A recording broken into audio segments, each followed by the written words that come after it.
మానవునికి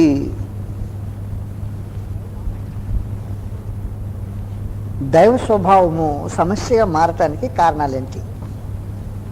మానవునికి దైవ స్వభావము సమస్యగా మారటానికి కారణాలేంటి? ఏం కథ? తన స్వరూపమందు తన పోలిక చొప్పునే కదా మహాదేవుడు నరుని కలుగు చేసింది. అప్పుడు సమస్య రావాల్సిన అవసరం ఏమింది? ఒకవేళ నరుడు కేవలము వేరే పోలిక చొప్పున వేరే స్వభావంలో తయారు చేయబడితే దైవ స్వభావ లక్షణము మానవునికి సమస్యగా వచ్చిందంటే దాన్ని అర్థం చేసుకోవచ్చు మనం కదా. కానీ దేవుని స్వభావంలో చేయబడిన నరునికి దైవ స్వభావము సమస్యగా ఎందుకు మారింది? నా ప్రశ్న మీరు సరిగ్గా సమాధానం చెప్పాలా? ఇప్పుడు నేను సమాధానం ఎదురు చూస్తున్నా.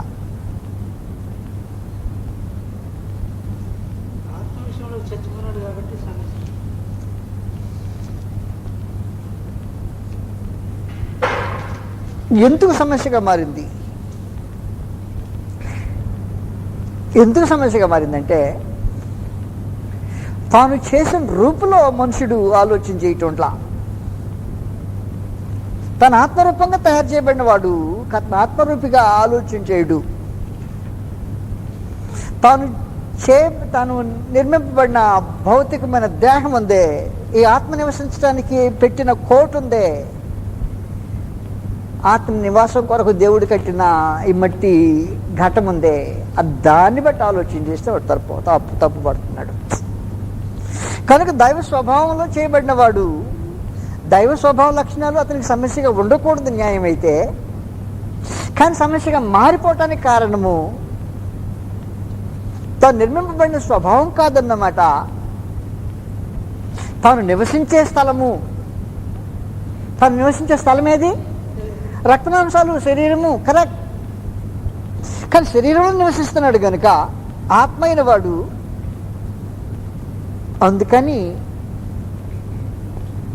ఈ శరీరమును బట్టి ఆలోచన చేయటం మొదలెట్టాడు. లేకపోతేనే దేవుడు ఖచ్చితంగా సమస్య కాకుండా దేవుడు అభిమానానికి పాత్రుడై భక్తికి గౌరవానికి భక్తికి పాత్రుడై ఉండాల్సిన వాడు. కానీ మనుషుడు దేవుని సమస్యగా ఆలోచన చేస్తాడా? తాను చేసే కార్యములు దేవుడు చూడకూడదు అనుకుంటాడు. తాను మాట్లాడే మాటలు దేవుడు వినకూడదు అనుకుంటాడు. అది వాస్తవమైన సంగతి ఏమంటే కన్ను నిర్మించిన వాడు కానకుండునా, చెవి నిర్మించిన వాడు వినకుండునా. అది ఎలా కుదురుతుంది? కీర్తన గ్రంథం మీకు తెలిసిందే, 94వ కీర్తనలో 7వ వచనమా 9వ వచనం. కన్ను నిర్మించాడట, నువ్వు చూడొద్దయ్యా అంటాడు వీడు. చెవి నిర్మించాడు, అయినా నువ్వు వినొద్దు అంటాడు. ఆయన స్వభావ లక్షణం అయిపోయా. చూసేది వినేది దేవుని యొక్క స్వభావ లక్షణం అయిపోయా. దాన్ని ఎలా కాదంటాడు? ఎలా కాదనగలదు ఇతను? అవకాశం లేదు.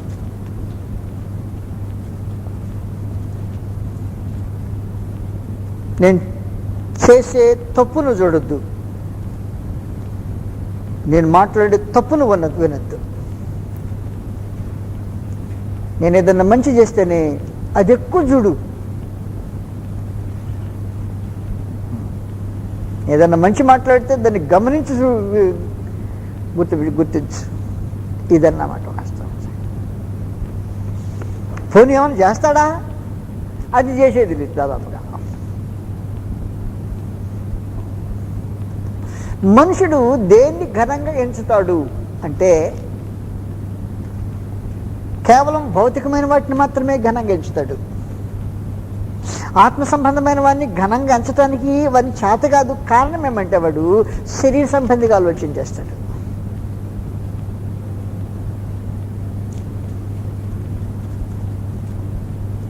ఒకవేళ తను జన్మించిన స్థలము గొప్ప స్థలం అయితే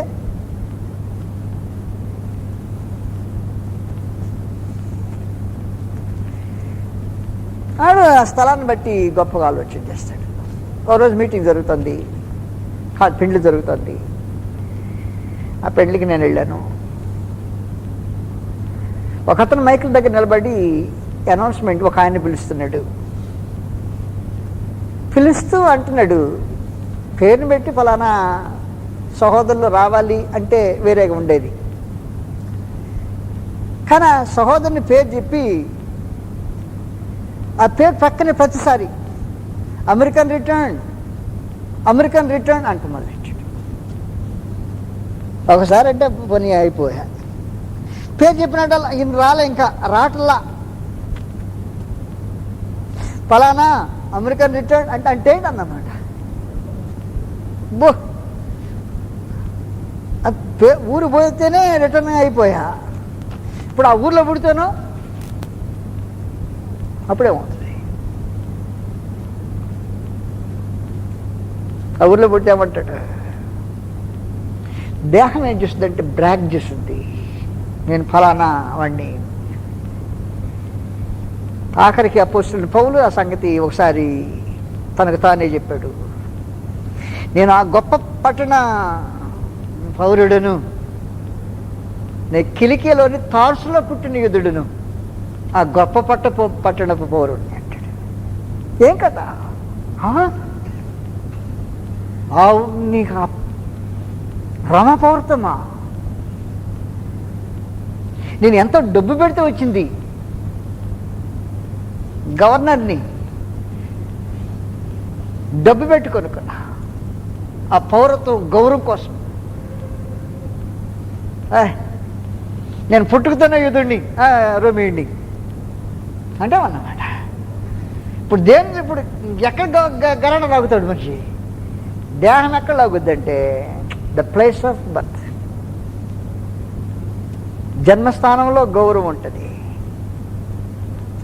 జన్మించిన చోటుకి గౌరవం ఉంటే దాని మీద తన గౌరవం ఆధారపడినట్టుగా మనుషులు ఫీల్ అవుతుంటాడు.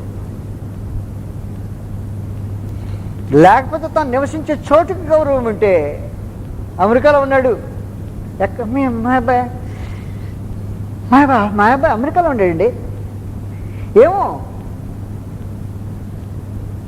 ఆ జీవించే చోటుకి గౌరవం ఉంటే ఆ మనిషికి గౌరవం ఉన్నట్టు ఫీల్ అవుతుంటాడు. అది మానవ దేహం యొక్క పని. కనుక మనుషుడు గొప్పతనాలు దేని మీద ఆలోచన చేస్తాడంటే భౌతికమైన వాటి మీద. మొట్టమొదటిది దాని జన్మస్థలము, లేకపోతే తాను నివసించిన చోటు. అది గౌరవపదమైనది అయితే దాన్ని తన గొప్పతనానికి ఆధారంగా ఉపయోగించి నేను ఫలానా అంటాడు.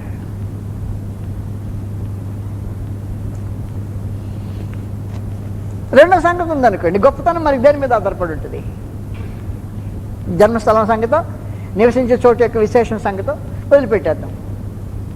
పల్లెటూరులో నివసించేవాడికంటే పట్టణంలో నివసించటము గొప్పతనంగా. ఎవరి మీదే వెంకన్న బలమా అది మద్రాస్. నేను మీకు అర్థమైంది, నేను చెప్పాను కదా. ఏమైంది ఏం రాలా, దాంట్లో మానవ రోగం ఉంది, అంతకంటే ఆ బ్రాగింగ్ రోగం చూసావు, అంతకంటే. వెంకన్నపాలెం అయితే తక్కువైనట్టు, మద్రాసు మహాపట్నం అయితే గొప్ప అయినట్టు, లేదా బెంగళూరు సిటీ అయినట్టు అయితే గొప్ప అయినట్టు. అది మానవ బుద్ధి, దాంట్లో గొప్పతనం లేదు. మనిషిని స్వభావం గొప్పతనంగా ఆలోచించేటో ప్రారంభించింది. మహాదేవుడు దాన్ని క్యాన్సిల్ చేయడానికే ఉద్దేశించాడు. ఎట్ట క్యాన్సిల్ చేస్తాడు చెప్పిన తర్వాత, గొప్పతనానికి మనుషుడు ఉద్దేశించే మరొక సంగతి చెప్పండి. దేన్ని బట్టి గొప్పవాడు అనుకుంటాడా?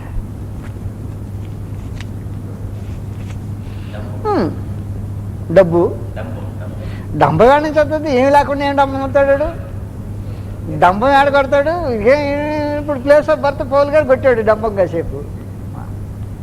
అమెరికా రిటర్న్ కొట్టాడు. ప్లేస్ ఏదో ఒక దారి ఆధారం పెట్టుకుని, డంబం కొట్టాలంటే ఏదో ఒకటి ఆధారం ఉండాలా. ఆధారం కావాల్సింది డబ్బు. తన సొంతం సంపాదించుకున్నదైనా, లేకపోతే పిత్రార్జితమైనా. ఈ స్థలం అంతా ఒకసారి చూపించాడు అనుకోండి, ఇదంతా అయిందేనండి అంటే అప్పుడేమైందన్నమాట. ఓహ్, ధనవంతుడు అన్నమాట. లక్ష కోటీశ్వరుడయ్యాడా? కోటీశ్వరుడని ఈయన చెప్తా సరే, ఆయన నేను ఒక ఇంటికి పోయాను. నేను పోయేదానికి ముందు ఆ ఇంట్లో 2 పిల్లలు ఉన్నారు. ఆ పిల్లల్లో ఒకడు అంటున్నాడు, వాళ్ళ ఆయన దీనదరిద్రుడు నాకు తెలిసినట్టు. కానీ తన స్థితి, తను ఈ అబ్బాయి పుట్టినప్పుడు మాత్రం ధనికుడే వాళ్ళ నాన్న. నేను బంగారు గంటి నోట్లో పెట్టుకుని పుట్టా అన్నాడు నా ముందు. నేను విన్నా, I'm Born with golden spoon in my mouth అన్నాడు. అసలు ఇంగ్లీష్లో ఉండే సామెత ఏమంటే he's Born with silver spoon in his mouth అనే సామెత ఉంది. దాన్ని మానేసాడు, కొత్త సామెత పెట్టాడు దాంట్లో. నేను బంగారు గంటి నోట్లో పెట్టుకుని పుట్టాను అంటే ఏంటి?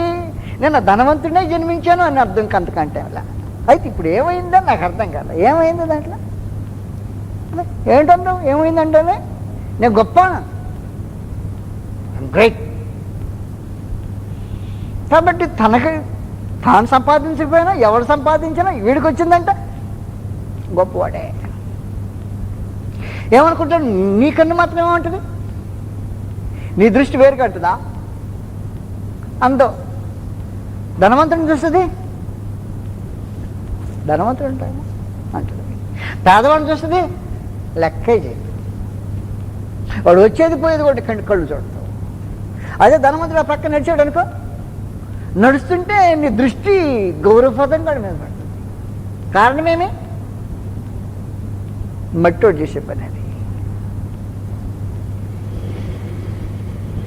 కనుక ధనవంతుడై జన్మించిన, లేకపోతే ధనాన్ని సంపాదించిన వాడి ఘనతకు అది ఆధారమైనట్టుగా మనుషుడు ఆలోచన చేస్తాడు. ప్రభువుని యేసు అన్నాడు ఒక రోజున, కాదు, మన జీవమునకు ఆధారం కాదు అన్నాడు. కలిమి విస్తరించుట చూడండి, ఒకని జీవమునకు ఆధారం కాదు అన్నాడు.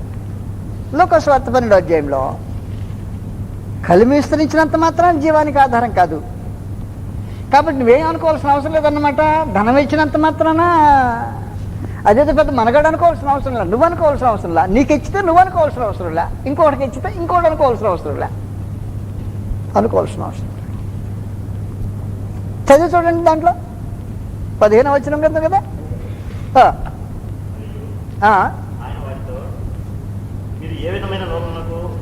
లోభమునకు ఎడమియక జాగ్రత్త పడుడి. కలిమి అంటే సంపద. కలిసి వస్తానే ఉంది. కలిమి విస్తరించుట వారి జీవమునకు మూలము కాదు, ఖచ్చితంగా కాదు. కాబట్టి ధనాన్ని బట్టి అతిశయించటము అది శరీర సంబంధమైన స్వభావం మాత్రమే. గొప్పవాడు ధనవంతుడు అనుకోవటము శరీర సంబంధి యొక్క లక్షణం మాత్రమే. పరలోకం అనుకోదు. ఆయన ఏం చేయదలుచుకున్నాడంటే ధనవంతుడు గొప్పవాడు కాడు అని రుజువు చేయటానికి ఉద్దేశించాడు, రుజువు చేయబడ్డాడు. ఏం కాదని చెప్పడానికి ఉద్దేశించాడు. మొదటి సంగతి చెప్పా, నువ్వు ఏ స్థలంలో పుట్టినా, ఏ స్థలంలో పెరిగినా నీ స్థలము నీ గొప్పతనానికి ఆధారం కాదు. నీ ధనము నీవు సంపాదించుకున్నా, లేదది నీ పిత్రార్జితమైన నీ ధనము నీ గొప్పతనానికి ఆధారం కాదు. నేను రుజువు చేస్తా అంటున్నాడు మహాదేవుడు. చేస్తాడు ఆయన. ఎట్ట చేస్తాడో నేను తర్వాత చూపెడతా, కానీ ఇప్పుడు చూపెట్టబోట్లా. కనుక ధనము ఒక మనిషిని యొక్క గొప్పతనానికి నిజంగా ఆధారం కాదు. కానీ మొత్తానికి మనిషిని ఏమనుకుంటాడంటే ధనవంతుడు గొప్పవాడు, ధనవంతుని గొప్పవాడిగా మనం భావించవచ్చు అని ఎదుటివాడు అనుకుంటాడు. తనకు తానే ధనవంతుడు ఏమనుకుంటాడంటే నేను గొప్పవాడిని అన్నాడు. ఈ రెండు కాదంటాడు పరమదేవుడు. కాదంటాడు. రైట్. మనుషుడు ఇంకా దేన్ని బట్టి గొప్పవాడు అనుకుంటాడు. ఇప్పుడు రెండు అయిపోయింది, విద్యను బట్టి గొప్పవాడు అనుకుంటాడు. ఆ రోగం కూడా ఉంది. దాని పెద్ద విద్యావంతుడు అనుకో, పట్టుపగ్గాలుండవు. ప్రొఫెషనల్ విద్య ఉందనుకోండి, ప్రొఫెషనల్ విద్య అంటే పెద్ద డాక్టర్ అనుకోండి, అని చూడటానికి మనకి అంత సౌక్ కాదు. నేను ఈ మధ్యలో ఒక డాక్టర్కి ఫోన్ చేశాను, అపాయింట్మెంట్ ఇవ్వని.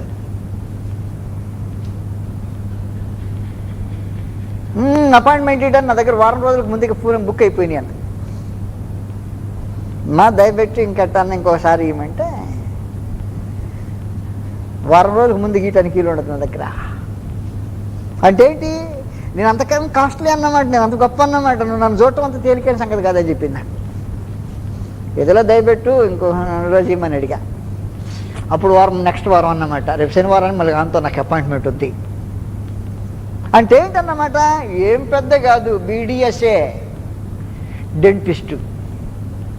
ఈ డెంటిస్ట్ కూడా గరని అట్టుంది. ఇప్పుడు ఇంకా తన హార్ట్ సర్జరీ అనుకో, గుండె ఆపరేషన్ చేసామనుకోడు అనుకో, ఇంకా ఆయన పట్టుపగ్గాలు ఉండవు.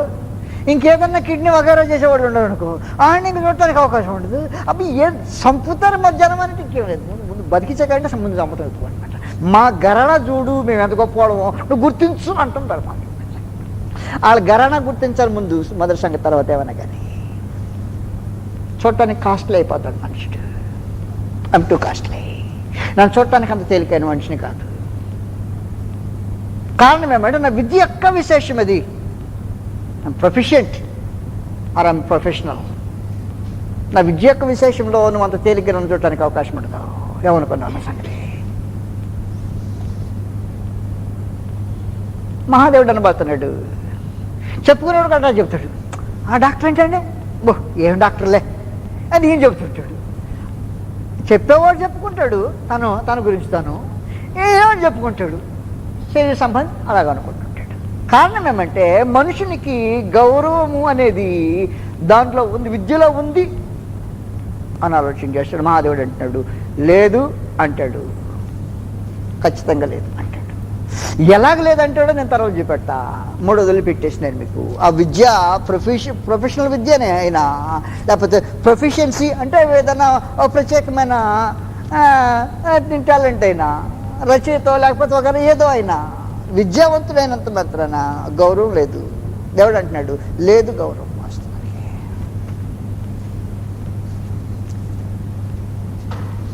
అలాగే గౌరవానికి 4వ హేతు ఏమై ఉంటుంది. ఒకటి జన్మించిన స్థలం యొక్క విశేషం చూసాం, 2వది ధనము ఐశ్వర్యం చూసాం, 3వది విద్యను చూసాం. ఆల్రైట్, ఇప్పుడు ఇంకేమై ఉంటుంది, ఉద్యోగం. ఆల్రైట్, ఉద్యోగం చూడటం చాలా కష్టం. మీకు ఆఫీసుల్లో పని ఏదన్నా వస్తే ఆ సంబంధించిన క్లార్కుని చుట్టం కూడా చాలా భయంకరమైన కష్టంగా ఉండేటట్టు నేను నా జీవితంలో అనుభవిస్తున్నా. మీకేం తెలియకపోవచ్చు. ఒకవేళ చిన్న PF ట్రాన్స్ఫర్ కావాలి సిస్టర్కి, నా భార్యకి, దానికోసం ఒక ఇన్స్పెక్టర్ని చూడటానికి పోయా. చూడటానికి కుదరట్లేదే. ఇంకొకసారి సిగ్గుతో చెప్పేది ఏంటంటే 10 సంవత్సరాలు అయింది ఇంతవరకు ట్రాన్స్ఫర్ కాల. తిప్పటం మానలేదన్నమాట. ఏంటంటే అంత తేలిగ్గా ఉన్నామా, పేపర్ మా దగ్గరికి వచ్చి చూడకుండా పోతే అన్నమాట. ఆఫ్టర్ ఆల్ క్లార్క్, దానికంటే కొంచెం నెక్స్ట్ ఇంకో ఇన్స్పెక్టర్. చూడటానికి కుదరట్లా, చూడటానికి సౌకర్యలేరంటాడు. 10 సంవత్సరాల నుంచి తిప్పుకొని చాలేదంట. ఇప్పుడు దాదాపు 10 సంవత్సరాలు ఇప్పటికి. కలెక్టర్నో అందుకంటే, ఆపైన మినిస్టర్ అయితేనో అందుకంటే, ఉద్యోగం పెరిగొక్కుంది మనిషి ఖరీదు అయిపోతాడు. ఎంత పెద్ద హోదా అయితే అంత ఖరీదు, కాస్ట్లీ మనిషి. కాబట్టి ఉద్యోగంలో గౌరవం ఉంది. నువ్వేమనుకున్నావు? మేము ఉద్యోగిని, గౌరవం ఉందా? గౌరవించాలా అంటాం మొదలెట్టాడు. మహాదేవుడు అంటున్నాడు దాంట్లో లేదు. నువ్వెంత ఉద్యోగం అయినా నా దగ్గర గౌరవం లేదు, అసలు అది ఉద్యోగం గౌరవపదమైంది అని ఎవడు చెప్పాడు? కాదు అన్నాడు. రుజువు చేస్తుంది తర్వాత కార్యక్రమం. ఎందుకు దేవునికి మనుషునికి కుదరట్లేదంటే ఇదన్నమాట బేస్ వాస్తవానికి. ఏమంటే ఆయన దృష్టిలో ఏది యోగ్యమైనది కాదో దాన్ని యోగ్యమైంది అంటాడు. ఆయన దృష్టిలో ఏది విలువైందో అది విలువ లేదంటాడు. అక్కడ విలువలకు వ్యత్యాసం వచ్చింది అన్నమాట. ఆయన కట్టే విలువ వేరే, వీడు కట్టే విలువ వేరే. అంతే వాస్తవానికి సంగతి. బ్యూటీ కాంటెస్ట్ బెంగళూరులో పెద్ద గందరగోళంలో జరగటానికి ఏర్పాట్లు అయ్యాయి. అందాలు పోటీ పడటానికి అమ్మాయిలు వచ్చారు. నేను అందమైందని, దానికంటే నేను అందమైంది, దానికంటే నేను అందమైందని అంటానికే పోటీకి వచ్చారు.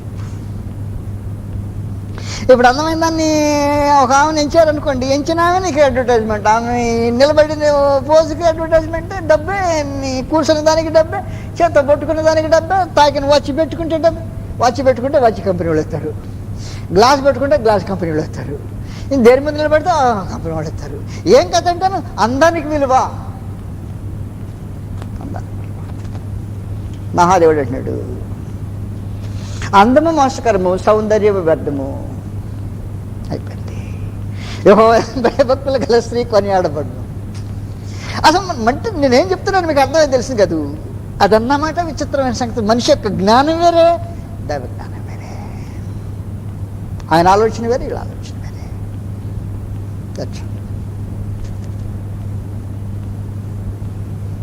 రైట్. ఇంకా ఏమిటి మీరు గౌరవంగా భూమి మీద ఆలోచన చేసేది? గౌరవం అని మనుషుల మధ్యలో మనం చెప్పుకునేది ఇంకేముంటాయి? ఏమంది? ఆ రోగం ఉందే. ఆ రోగం ఈ ఊళ్ళో దేశంలో ఉన్నమాట వాస్తవమే. కులంలో రోగం ఉంది, అది ఎవడో పెట్టిన జబ్బు, ఆ జబ్బుకు ఉన్న రోగం ఉంది. కరెక్ట్. అది మానవ మనసులో మిగిలిపోయింది. అసలు వాస్తవంగా మహాదేవుడు ఏం చేశాడంటే ఒక్క మనిషిని నుండి ప్రతి జాతి మనుషుని సృష్టించాను అని సంగతి తెలియజేసేసాడు. ఇంకా దానిపైన ఎవడన్నా జాతి దగ్గర అన్నాడు అనుకో, ఆడంత బుద్ధి తక్కువ మరొకడు ఉండడు. ఒకే మనుషుల నుండి సమస్త జాతులను నేను చేశాను అని అన్న తర్వాత జాతి గౌరవం కోసం ఆలోచన చేసేవాడి యొక్క గౌరవం సంగతి ఏమంటావు? అయితే మొత్తానికి గౌరవించబడేవాడు గౌరవించబడుతున్నాడు, ఈ గౌరవించే దౌర్భాగ్యుడు గౌరవిస్తున్నాడు. జరుగుతూనే ఉంది. ఇది మానవ దృష్టిలో జరిగే సంగతి. ఆయన మతమసుకోడా, బోధకుడేయుడా, అట్టయితే బాగుంది. అటు శాస్త్ర అబద్ధ బోధకుడైనా కూడా ఆయన బాగుంది. ఏమంటే వాడు మతం ఏదో వేరే మతస్థుడు అంటే పుచ్చుకునేడంట. అందుకని ఆయన అమ్మో అది కాదు అంటాడు. ఆయన అది కాదు అని చెప్పటానికే ఆయన ఏర్పాట్లు ఉన్నాయి. ఒక రెఫరెన్స్ చదవనా? ప్రస్తుతానికి ఒక రెఫరెన్స్ చదువుతాను ఈ సందర్భంలో. అసలు తర్వాత అసలు ఆయన బేస్లో సంగతులు మీకు రుజువు చేస్తా. జాతులకు వీటికి ప్రాముఖ్యత లేకుండా మహాదేవుడు తన ఏర్పాట్లు చేసి పెట్టేశాడు. కొరింథీయులకు మొదటి పత్రికలోని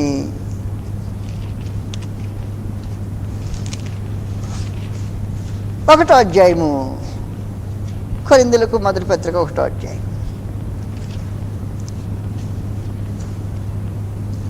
1వ అధ్యాయంలో మీరు 24వ వచనం నుండి చూస్తేనే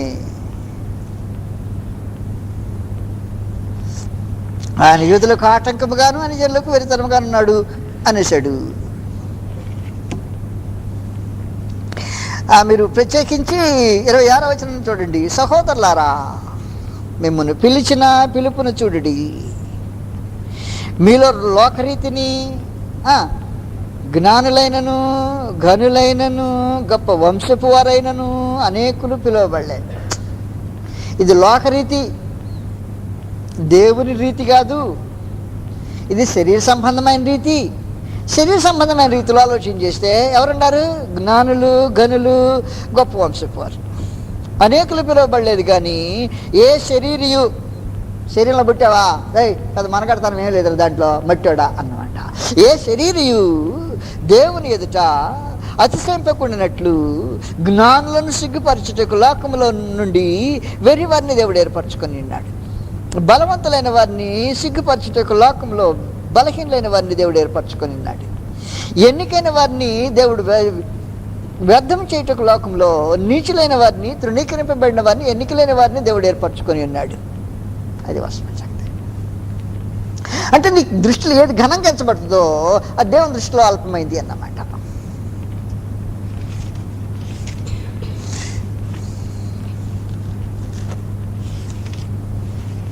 రైట్. ఇంకా ఏమవుతుంది? మానవ గౌరవానికి, తన గొప్పతనానికి హేతు ఇంకేమై ఉంటుంది? జ్ఞానం అయిపోయింది, అంత అయిపోయింది. ఇప్పుడు సోషల్ స్టేటస్, సామాజిక అంతస్తు.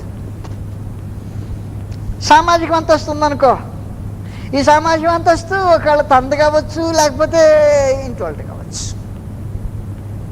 ఈయనకేం అంతస్తులే, కానీ ఇంటి వాళ్ళు కొద్దిగా అంతస్తులో ఉన్న మనిషి ఆటోమేటిక్గా దాన్ని ఈయన కూడా ఫీల్ అయినాడు, వచ్చినట్టు ఫీల్ అవుతుంది. ఉదాహరణకి ఒక మినిస్టర్ కొడుకున్నాడు అనుకో, ఈడు మినిస్టర్ కాడు అవుతాడా? కానీ ఎలాగుంటాడు తెలిసిన, మినిస్టర్ కంటే ఈయన గొప్పవాడు అన్నట్టు ఫీల్ అవుతుంది. ఏమంటే మన సమాజం, మన అంతస్తు, మన స్టేటస్ అన్నమాట. ఇంకోడుకున్నది తనకున్నట్టుగా ఫీల్ అయ్యి అనుభవంలో జీవిస్తుంటాడు మనిషి. గౌరవించేవాడు మాత్రం ఏం చేస్తాడు? అలాగే గౌరవిస్తాడు. అలాభయ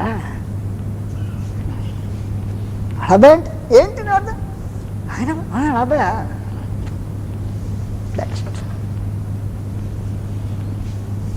మహాదేవుడు సోషల్ అంటే స్టేటస్ని కోల్చడానికి ఆలోచన చేశాడు. సమాజపు అంతస్తు అని చెప్పొద్దు నా దగ్గర, తగ్గించేస్తాడు దాన్ని. ఎలా తగ్గిస్తాడు అని నన్ను అడుగుతావేమో. ఆగమన్నాను కదా, ఆగటం ఏక మీద కర్తవ్యం. ఇంకా దేన్ని బట్టి మనుషులు గౌరవించుతాడు, ఆలోచన చేస్తాడు. ఒక ఆయన ఇలాగే బీబూర్లో మీటింగ్ జరిగింది. ఆ మీటింగ్లో నేనున్నా. తను చెప్పిన మాట నేను విన్నదాన్ని మీకు చెప్తున్నా. ఇప్పుడు తను ఉపయోగించిన మాటలో ఉపయోగించకపోవచ్చు, కానీ తన భావాన్ని నేను ఇప్పుడు మీకు తెలియజేస్తున్నా. నేను ప్రపంచాన్ని 9 సార్లు చుట్టొచ్చా, 300 రకరకాలైన విమానాలు ఎక్కాను అన్నాడు. 9 సార్లు ప్రపంచాన్ని చుట్టొచ్చా, రకరకాలైన 300 విమానాల్లో ప్రయాణం చేశా. నేనేమనుకున్నానండి, అసలు విమానం చూడటమే నాకు పుణ్యంగా ఉంది, దాన్ని ఎప్పుడు ఎక్కినవాడిని కాదు. నువ్వు 300 విమానాలు ఎక్కాను, దేశాలు ఏ దేశం, ఈ దేశం తప్ప ఎక్కడ పోయినండి కదే. బా ఎంత గొప్పవాడు అనిపించేటట్టు ప్రజల్ని కసేపు వేసేసాడు. 300 విమానాలు ఎక్కాను, 9 సార్లు ప్రపంచం చుట్టా అని ఆనాటికి అన్నాడు. ఇప్పుడు ఎన్నిసార్లు చుట్టాడో ఇంకెన్ని విమానాలు ఎక్కి ప్రస్తుతం నాకు తెలియదు. నేను విన్నప్పుడు సంగతి అది. అప్పుడు ఏమంటున్నాడు అన్నమాట, నేను చేసిన ప్రయాణాలు నా గొప్పతనాన్ని, కీర్తిని కొనియాడుతుంటాయి. ఎంతగా ప్రయాణాలు చేశాను తెలిసిన, దేశాలు, విమానం, ఈ విమానం ఎక్కమంటే ఆ విమానం, 300 విమానాలు రకరకాలైనవి. నీకు ఎట్లుందో నాకు తెలియలా. బా మరి గొప్పవాడు అనిపించినట్టుంది ఈ నిజంలోకి. కాబట్టి ఆఖరికి మనుషులు ఏం చేయగలడంటే, ఏమీ లేకపోయినా తను చేసిన ప్రయాణంలో కూడా గొప్పతనం సాధించుకోగలడం. దాన్ని కూడా రద్దు చేయటానికి, ఆ ప్రత్యేకమైన ఆ కేసుని కూడా రద్దు చేయడానికి మహాదేవుడు ఉద్దేశించే కూర్చున్నట్టు.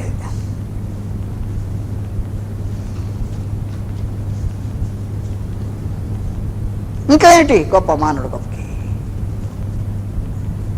నేను చెప్పేది మీకు అర్థం కావట్లా. రంగు గొప్ప, అందువల్ల పోయింది రంగు. ఓకే, తీసేసాము దాన్ని అక్కడికి. అప్పుడు నెక్స్ట్ గొప్ప ఏమై ఉంటుంది? మైకేల్ జాన్సన్ వచ్చాడట. బాంబే ఊగిపోయిందంట. టాప్ స్టార్ అది పేరు.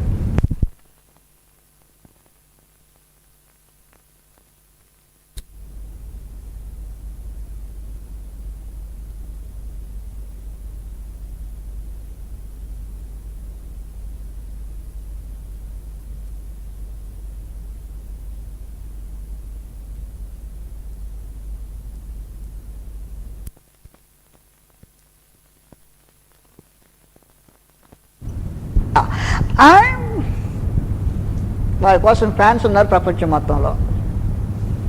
బాంబేలో మాత్రమే కొన్ని లక్షల మంది వచ్చారు అనుకో. అని ఇప్పుడు నీకే దాన్ని బట్టి ఏమన్నమాట, ఏమనుకున్నావు, నేను పాడతాను, నా పాట అంటే మనుషులు ఊగిస్తాను. క్యాన్సల్ చేయదలుచుకున్నాడు మహాదేవ్. నువ్వు ఆటగాడవో, పాటగాడవో, మాటగాడవో, మరింకెవడవో, భౌతికంగా నీకు ఏముందో regardless of what it is, nothing. నీచమది అవుట్మైన సంగతి. నా దగ్గర మాత్రం గొప్పగా నువ్వు ఎప్పుడు చెప్పడానికి ప్రయత్నం చేయద్దు.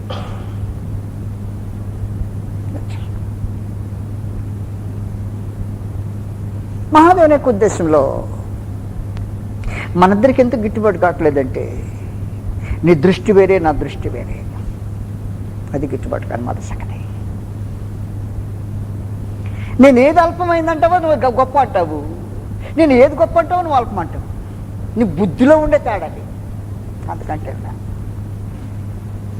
దేవుడు ఏది గొప్ప అంటే వాడు మనుషుడు తక్కువ అంటాడు. ఏది ఆయన తక్కువ అంటే దాన్ని గొప్ప అంటాడు. క్లాష్ వచ్చింది అక్కడ ప్రత్యేకించి.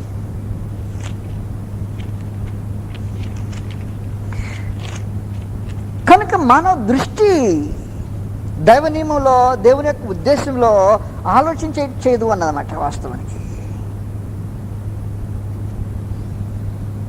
చెప్పేశాడు, నీ దృష్టిలో ఏది గొప్పదో నా దృష్టిలో అసహ్యం రా అన్నాడు. లోకసువార్త 16వ అధ్యాయం, లోకసువార్త 16వ అధ్యాయం 15వ వచనం నుండి 16-15 ఒకే వచనం. మీరు మనుషులు ఎదుటి నీతిమంతులని అనిపించుకోకుండా చూస్తారు. మీ హృదయములను ఎరుగును. అసలు దానికే పెట్టాడు. మనుషులలో ఘనము ఎంచబడినది నిజపెకమేట. మనుషుల ఎదుట ఘనముగా ఎంచబడినది దేవుని దృష్టికి అసహ్యము. ఇదేం ఆశ్చర్యపగోల్పోయి నూరంతా ఎల్లగలుగుతుండీ అని ఎర్రాడా ఏముంది అక్కడ.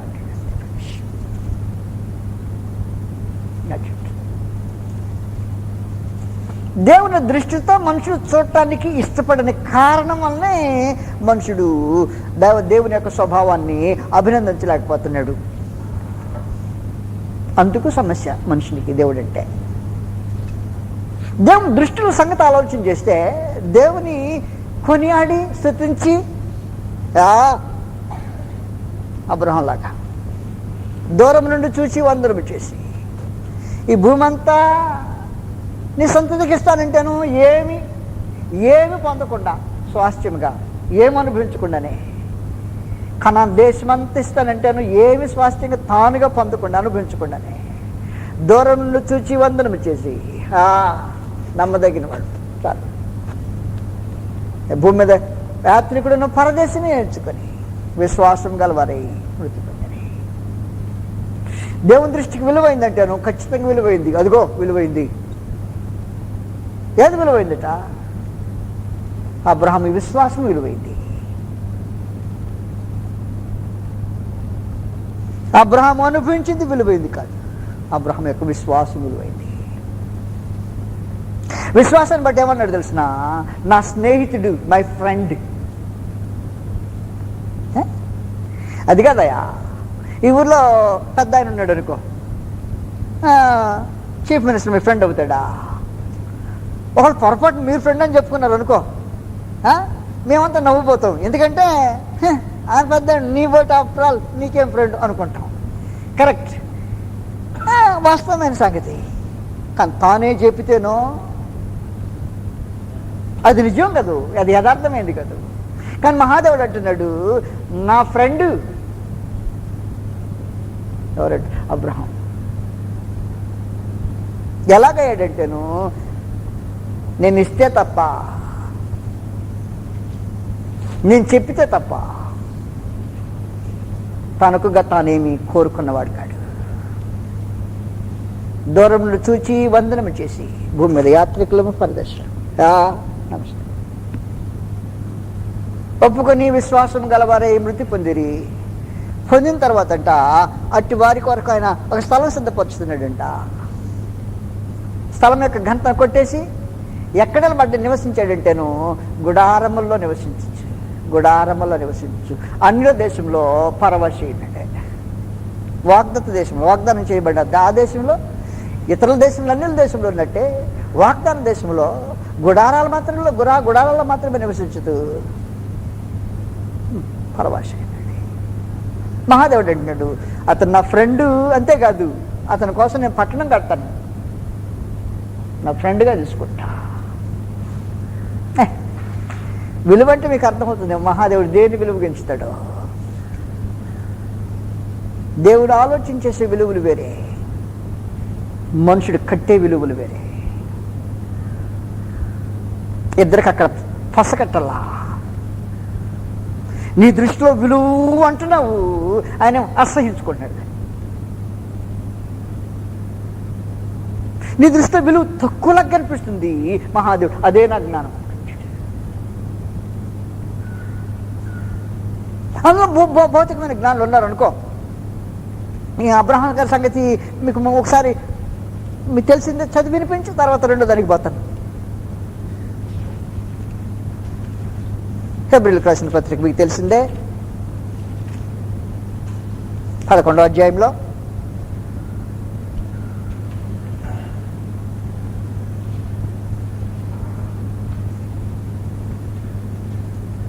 దేవుడు వారి దేవుడు అనిపించుకోవడానికి సిగ్గుపడినంత పరిస్థితి. దేవుడు నీకు దేవుడు అనటానికి ఆయన సిగ్గుపడుతుంటాడు. కారణం ఏమంటే, దేవుడు అంటే నీకేం తెలుసు, నేను నా సంగతి అసలు నన్ను దేవుడు అనుకో. నువ్వు వేరే రకమైన వాడిని కావాలని కోరేవాడివి. నా స్వభావంతో, నా బుద్ధితో, నా తత్వంతో నన్ను అంగీకరించే మనిషి కాదు నువ్వు. నేను నీకు దేవుడిని కాదు. అదిగో వాళ్ళకి దేవుడు నేను. నా బుద్ధి, నా స్వభావము, నా తత్వం మెరిగి నన్ను గౌరవించి, నా విశ్వాసం నుంచి ప్రేమించి, నా మాటల ప్రకారం బ్రతికే వారికి నేను దేవుడిని. నీకంటే నీ దేవుడు నా సిగ్గుకుంటా. 11వ అధ్యాయం 13వ వచనం మీకు తెలిసిన తర్వాత తెలిసినట్టుగానే ఆ పైన 9వ వచనంలో, విశ్వాసమును బట్టి అతడును అతనితో వాగ్దానమైన సమాన వారసులైన ఇస్సాకు యాకోబులను వారును గుడారములలో నివసించచ్చు, అన్యుల దేశంలో ఉన్నట్టుగా వాగ్దత్తంలో పరవాసులేదు. ఏలయనగా దేవుడు దేనికి శిల్పియు నిర్మాణకుండా ఉన్నాడో పునాదులు గల ఆ పట్టణం వైపు ఎక్కడుంది దృష్టి? విలువైంది ఎక్కడ ఉంటుంది? అక్కడుందా నీకు ఆలోచన దృష్టి? మనిషి యొక్క దృష్టి భూమి మీద, తన జన్మస్థలం మీద, తన ధనం మీద, తన విద్య మీద, తన అంతస్తు మీద, తన వగైరా ఆస్తి మీద, తన కళ మీద, తన నైపుణ్యం మీద, తన వగైరా వగైరా మీద. మహాదేవుని దృష్టి వేరే మీద, ఘనంగించే ఆయన దృష్టి వేరుగా కనిపిస్తుంది. కాబట్టి వాస్తవంగా మనకి ఎవరు ఏది నీ దగ్గర ఘనంగా కనపడదంటే, దేవుడు ఘనంగించేది మన దృష్టిలో ఘనంగా కనపడతాం. ఏది కనిపిస్తుంటుందంటే, ఏదాన్ని ఎంచకుండా అసహించుకుంటాడో అది నీ దృష్టిలో ఘనంగా కనపడి అలాగే తయారు కావాలని ఆలోచన చేస్తుంటే. కారణం ఏంటి? నీ దృష్టిలో ఘనమైంది అది నీ దృష్టిలో ఆలోచన చేస్తావో దానిగా తయారవ్వాలని ఆలోచన చేస్తావు. కరెక్టే కదా? నీ దృష్టిలో ఒక బొమ్మ ఉంటుంది, ఒక ఐడియల్, ఒక పిక్చర్, అంటే ఒక అలాగుండాలా అనే కోరిక. ఆ కోరిక దేన్ని బట్టి వచ్చిందంటే, నీవు చూసి నీ మనసు అభినందించి నీ హృదయం కోరి అలా కావాలని తయారవ్వాలని నిర్ణయించుకున్నవే దాన్ని బట్టి ఆధారపడుతుంది. అలాగుంటే నీ మనసు తృప్తిగా ఉంటుంది. మహాదేవుడు అంటాడు, భౌతికను ఆలోచించేసి ఏదైనా నీచమే నా దృష్టిలో, వీటన్నిటినీ కాదంటాను అనేసాడు. నేను పరమూరులు చెప్పినప్పుడు ఈ ఒక ప్రత్యేకమైన ఉదాహరణ సహోదరులకు వినిపించాను. మనుషుల దృష్టి దేవుని దృష్టిలో అల్పమైన సంగతి.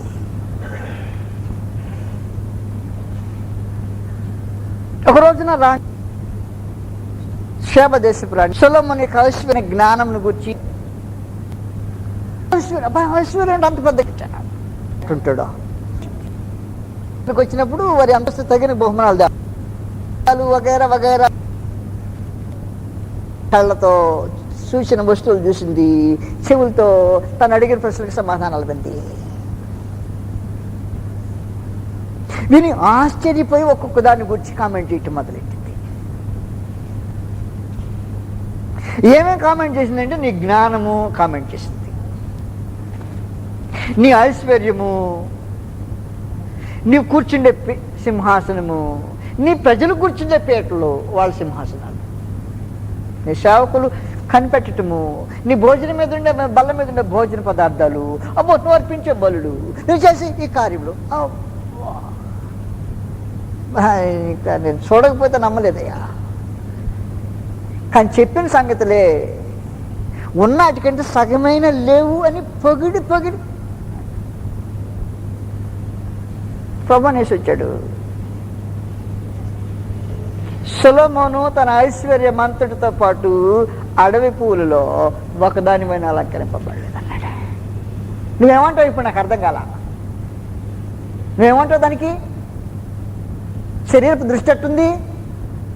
ఐశ్వర్యాన్ని పొగిడి పొగిడి పొగిడి పొగిడి ప్రభు నేసామంటాడు, నీ దృష్టి లోపమది.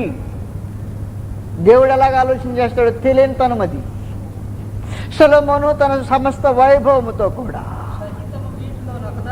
వీటిలో ఒకదాని వలన అలంకరింపబడ్డాడు, ఒకదానిలాగా అలంకరించబడ్డాడట. కారణం ఏమంటే, నేడుండి రేపు పొయ్యిలో వేయబడు అడవి గడ్డిని. ఆఫ్టర్ ఆల్ అప్పుడు నేను చెప్పే సంగతి మీకు అర్థమవుతున్నాయి అనుకుంటున్నాను మీరు. అంటే మన దృష్టే వేరే, ఆయన దృష్టే వేరే. అక్కడ మనకి పొసక్కుండా పోతుంది మాటి మాటికి. మరి ఇంకొక సంగతి చెప్తున్నాను మీకు, మత్తయి సువార్తల సంగతి. అది ప్రభువు యేసు తన కొండ మీద ప్రసంగం చేసేటప్పుడు వివరించుతూ సంగతులు చెప్పేశాడు. ఏమో ఏమో అనుకున్నారేమో, ఏమీ లేదు అక్కడ. నీ దృష్టి అట్టుందంటే, నీ మట్టి దేహం చేత నడిపించబడుతున్నారా? ఆ దేహం యొక్క కోరికలు ఎట్టుంటాయి, ఆ దేహం యొక్క ఎస్టిమేషన్ ఎట్టుంటుంది, ఆ దేహం యొక్క స్వభావం ఎట్టుంటుంది, దేహం యొక్క గొప్పతనం ఎట్టుంటుంది. నీ దేహం అది గొప్ప అంటుంది, నీ దేహం అంటే దాన్ని గొప్పతనం అనిపించుకోవాలంటుంది. అంతే ఆ దేహం యొక్క స్వభావం. నేను నా స్వరూపంలో నా స్వభావంలో నేను చేస్తేని నా స్వరూప స్వభావం అటువంటి పెట్టావు, మట్టిని ఆధారం చేసుకున్నావు, దాన్ని బట్టి ఎస్టిమేషన్ చేస్తున్నావు, అందుకనే నీకు నాకు పసుకున్నావు. మహాదేవుడు వీటన్నిటిని రద్దు చేయటానికి ఆలోచించేసాడు.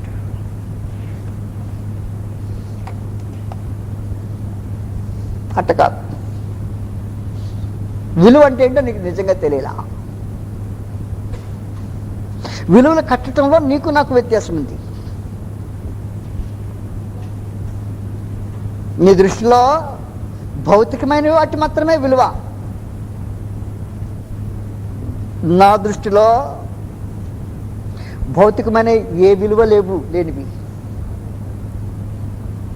కారణం ఏమంటే, నువ్వు నువ్వు నాతో పాటు నా స్వభావం కలిగిన శాశ్వతమైన వాడిని భౌతికమైన ఒక ఏర్పాట్లో ఒక దేహంలో పెట్టాను కనుక దేహానికి కావలసిన వాటిని లోకంలో ఇచ్చా. నీ దేహం పోతుంది, ఈ దేహంతో పాటు అవి కలిగినే పోతాయి. అందుకు నా దగ్గర విలువ లేదు. నా దగ్గర విలువ ఏంటుకుంటుందంటే ఏది శాశ్వతంగా ఉండబోతుందో దానికే విలువ ఉంటుంది. శాశ్వతంగా ఉండబోయే దేనిని దృష్టించుతావో దాన్ని దేవుడు విలువగా ఎంచుతుంటాడు. అందువల్ల అబ్రహామును దేవుడు నా స్నేహితుడు అన్నాడంటే దేన్ని బట్టి అన్నాడంటేను అబ్రహాం యొక్క స్వభావం బట్టి, అబ్రహాం గౌరవించిన తీరుని బట్టి, విలువగా దేన్ని ఎంచాడో దాన్ని బట్టి. అబ్రహాం దృష్టిలో విలువ ఏముంటాయి విలువగా? మొట్టమొదట విలువగా ఏముంటాయంటేను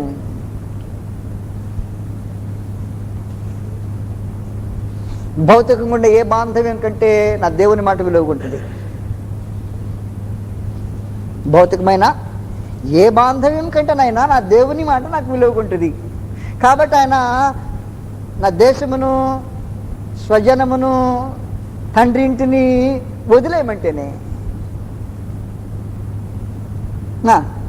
ఆయన మాట వీటన్నిటికంటే విలువగా ఉండే వదిలేయమంటే ఆయన వదిలేమంటే వదిలేసద్దా.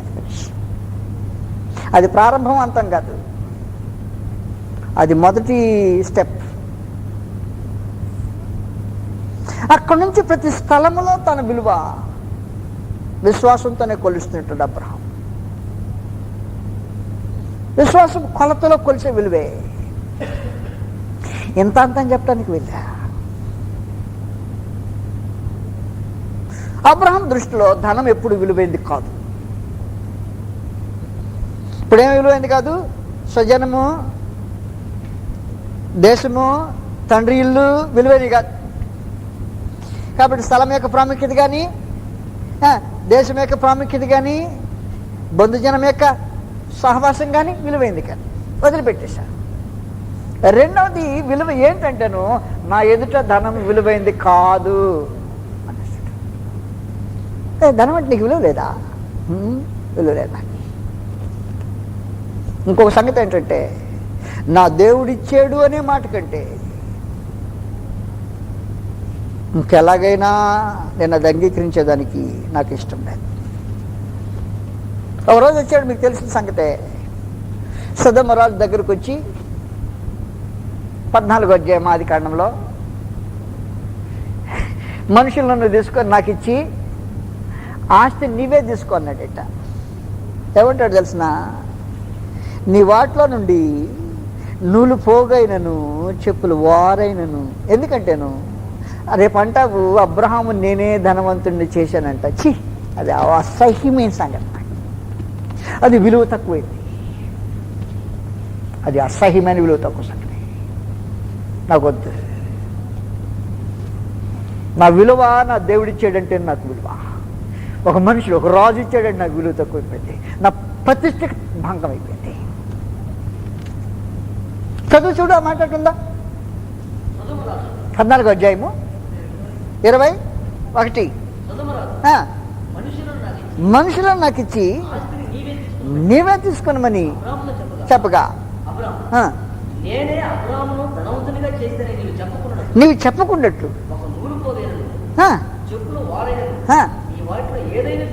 ఏదైనా తీసుకుందని బో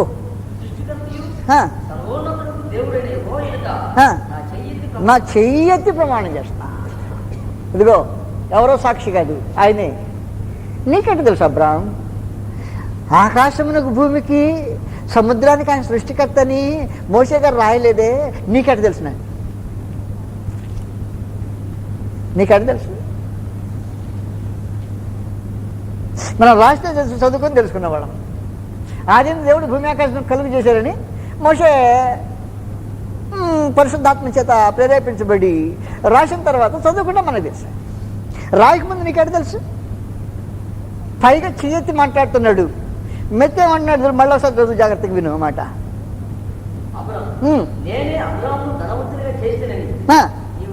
నీవు చెప్పకున్నట్లు వారైనను ఏదైనా తీసుకున్నని ఆకాశమునకు భూమికిని సృష్టికర్తయును. బా నా చేయెత్తి ప్రమాణం చేస్తున్నా. ఏమో బ్రహ్మ రాజుని నేను. నువ్వేం రాజులే కానివయా.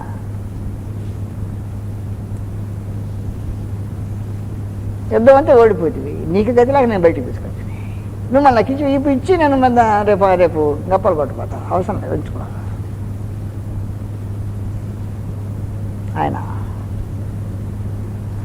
ఆయన మీద నా గౌరవం ఆయన మీద ఆధారపడింది. నా ఐశ్వర్యము ఆయన మీద ఆధారపడింది. నా ప్రాణము ఆయన మీద ఆధారపడింది. నా విశ్వాసం ఆయన మీద ఆధారపడింది. తీసి పక్కన పెట్టేసి నీ అప్పుడు పక్కనే విలువైంది. మహాదేవుడు కడతాడా లేదు దాన్ని? విలువ కడతాడు దాన్ని లేదా? మన దృష్టిలో విలువ వేరే, దేవుని దృష్టిలో విలువ వేరే. అందువల్ల రెండో స్టెప్లని ఆన్ రైట్, ఆల్ రైట్, ఒప్పుకున్నా, అయిపోలా. అప్పుడే సర్టిఫికేట్ ఇలా అయినప్పుడే అందరికి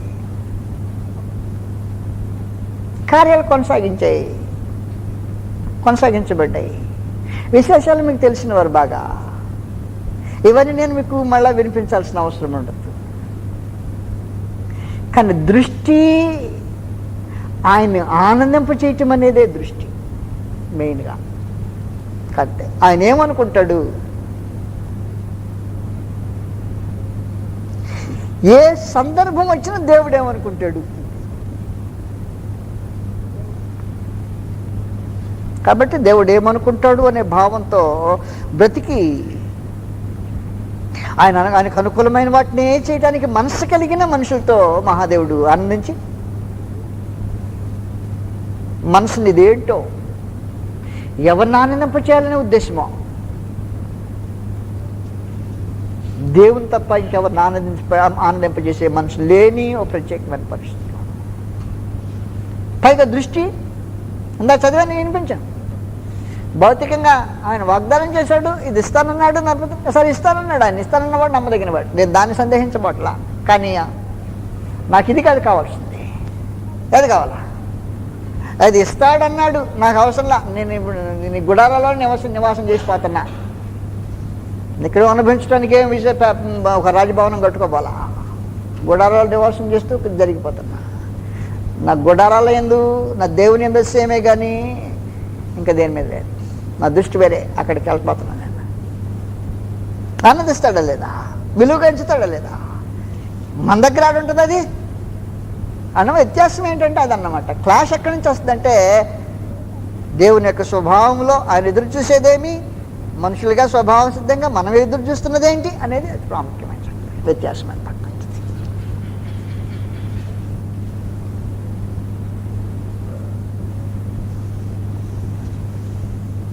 దేవుడు తన కుమారుని ఇచ్చిన మాట వాస్తవం. అనంతుడు ఆ కార్యం జరిగించాడంటే ఆశ్చర్యమైన సంగతే. కానీ అబ్రహాంకు ఆశ్చర్యంగా ఉండదు. కారణం ఏంటి? నీ కొరకు నా కుమారుని ఇచ్చాను అన్నాడు అనుకు తండ్రి దేవుడు. అయ్యా మీరు అడిగితే నా కుమారుని కూడా ఇచ్చానండి అంటాడు అబ్రహాం. అండా మీరు అడిగితే నా కుమారుని కూడా ఇచ్చానండి. నాకు ఒక్కడైన కుమారుడే, అందులో వాగ్దానం చేయబడిన వాటి. నేను రక్తమాంసంలో జీవించుతూ వాడిని తీసుకెళ్ళి సజీవంగా మీ కొరకు, నాకు అభ్యంతరం లేకుండా. అబ్రహాం నాకు అర్థం కాల, నీ సంగతి జన్మకి అర్థం అవటానికే తెలిసిపోయింది వాస్తవం.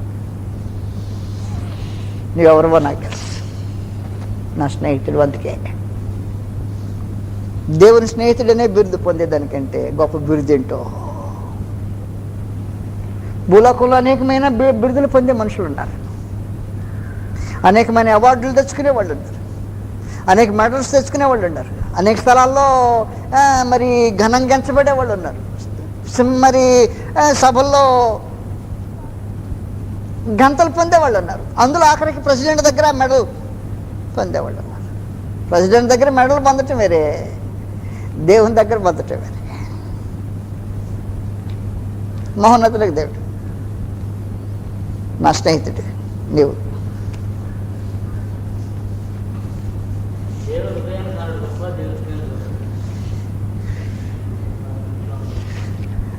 రెండిట్లో వ్యత్యాసం ఉంది. దేవుని హృదయానుసారుడు ఎంతమంది అని కావచ్చు, ఆయన స్నేహితుడికి అంగీకరించటము ప్రత్యేక విశేషమైన సంగతి కదా. ఆయన అంగీకరించటము, ఆయన లాంటి హృదయం నీకు ఉండటం వేరే సంగతి, నా హృదయానుసారుడు అంటాం వేరే.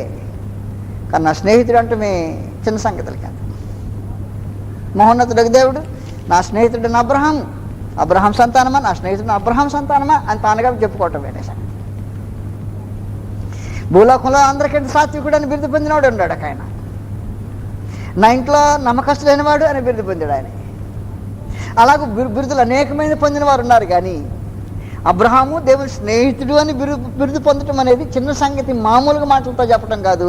ఆయన ఇంకేమన్నాడు తెలిసిన, అబ్రహాం గొప్ప అని చెప్పడానికి విశ్వాసులకు తండ్రిగా ఇచ్చేసాడు. కాబట్టి అబ్రహాం వాళ్ళ దావీదు విశ్వాసి అయి ఉంటే ఆయనకి తండ్రి అబ్రహామే, కుమారుడు కాదు అబ్రహాం దావీదుకి. అబ్రహాంకు కుమారుడే. ఈమె నిజంగా అబ్రహాం కుమార్తె, ఇతను నిజంగా అబ్రహాం కుమారుడే. కొలత కుమారత్వము ఇచ్చితేనే స్పెషల్ అన్నమాట. అందువల్ల రెండో బిరుదు మహాదేవుడు తనకిచ్చిన బిరుదే విశ్వాసులకే తండ్రిగా పెట్టాడు. కనుక దేని విలువగా మహాదేవుడు ఎంచుతాడు అనే భావన మనుషులకు తెలియక కొట్టుకులాడుతూ భయంకరంగా చేస్తూ ఉన్నాడు. అందులో క్రీస్తు సంఘంలో ప్రత్యేకించి ఏంటంటే అమెరికా పోయి వచ్చాడా, ఈయన అమెరికా కూడా పెట్టాడండి అన్నమాట. ఆ తర్వాత ఇంకేదన్నా సంపాదించాడా అన్నమాట, లెక్కింపు అన్నమాట. ఆ తర్వాత ఇంకేదన్నా చేశాడా లెక్కింపు అన్నమాట. ఆ తర్వాత ఇంకేదన్నా కట్టాడా లెక్కింపు అన్నమాట. ఈయన పెద్దోడండి అన్నమాట. దేన్ని పట్టుకొచ్చాడు, గుడ్డి కొలతకు వచ్చాడు. దేవుని దృష్టితో కొలవటం నేర్చుకోకపోతే నీవు దేవునికి విరోధిగా కార్యక్రమాలు జరిగిస్తున్నావు అనే మాట వాస్తవమైన సంగతి. దేవుని దృష్టిలో విలువైంది ఇది, ఆయన ఘనంగా ఎంచుతుంది ఇది. దానికి భిన్నంగా నీ దృష్టి ఎలా పనిచేస్తుంది? ఏది విలువైందని మహాదేవుడు అంటుంటే నీవు దాన్ని కాదని, అది కాదు విలువైంది ఇది అని స్థాపించడానికి పూనుకున్నవే, అప్పుడు దేవుని జ్ఞానాన్ని వ్యతిరేకిస్తున్నావు అన్నమాట. దైవ విధానాన్ని తృణీకరిస్తున్నావు అన్నమాట. దైవ జ్ఞానాన్ని తృణీకరించే మానవ దేహము విలువలను తప్పుగా కట్టింది. అందుకని దైవ మానవులకు ఫసక్కుండా ఉంది. మొదటి సంగతి చెప్పాను నేను ఇప్పుడు మీకు. ఈ మొదటి సంగతిలో పరిచయం చేసినప్పుడు దేవుడు మనుషుని చేసినందుకు మానవుడే దేవునికి సమస్య అయిపోయాడు. మానవుడు నిర్మించబడిన తర్వాత తన స్వభావంలో తన స్వరూపంలో నిర్మించినా సరే ఈ మానవునికి దేవుడే సమస్యగా మారిపోయాడు తన స్వభావాన్ని బట్టి. కారణం ఏమిటి? దేవుడు తన స్వభావాన్ని మార్చుకోడు. ఎందుకు సమస్య అయిపోయారో మొదటి సంగతి నేను మీకు వివరించే ప్రస్తుతం. ఏం కథ? విలువలు కట్టే దాంట్లో వేరే వేరే భావాలు కలిగి ఉన్నారు. ఈ విలువ కట్టే వేరే భావాలు కలిగి ఉన్నారు కాబట్టి నువ్వేనా అట్ట ఆలోచన చేస్తావో, అట్ట కాదయా అని అంటాడు. మహామహుడు అంటాడు, సర్వశరీరులు గడ్డిని పోలినవారు. ఓ గడ్డి అంతే. శరీరానికి నా లెక్క, శరీర సంబంధమైన వాటికి నా కొలత గడ్డితో కొలత. సర్వశరీరులు గడ్డిని పోలినవారు, వారి అందమంతయు గడ్డి పువ్వు వలె ఉన్నది. గడ్డి ఎండును, పువ్వు వాడు. మొదటి పేతురు తెలుసు కదా మీకు, అదన్న ఒకటో అధ్యాయం సంగతి అది. కాబట్టి నా కొలత అది. నీ కొలత ఏంటి? గడ్డే గొప్ప, అది నీ కొలత. నా దృష్టిలో నీ ఎదుటి ఘనంగా ఎంచబడింది, నా దృష్టికి అసహ్యంగా ఉంటే నువ్వు దాన్ని ఘనము అని పొగుడుతున్నావు నా దగ్గర. అందుకే మన దగ్గర పోసట్లా. నీ కొలతలు వేరే, నా కొలతలు వేరే. నీ విలువలు వేరే, నా విలువలు వేరే. విలువ అనే మాటకు నీ దృష్టి వేరే, నా దృష్టి వేరే. మన ఇద్దరు కుదరదు. నమస్కారం.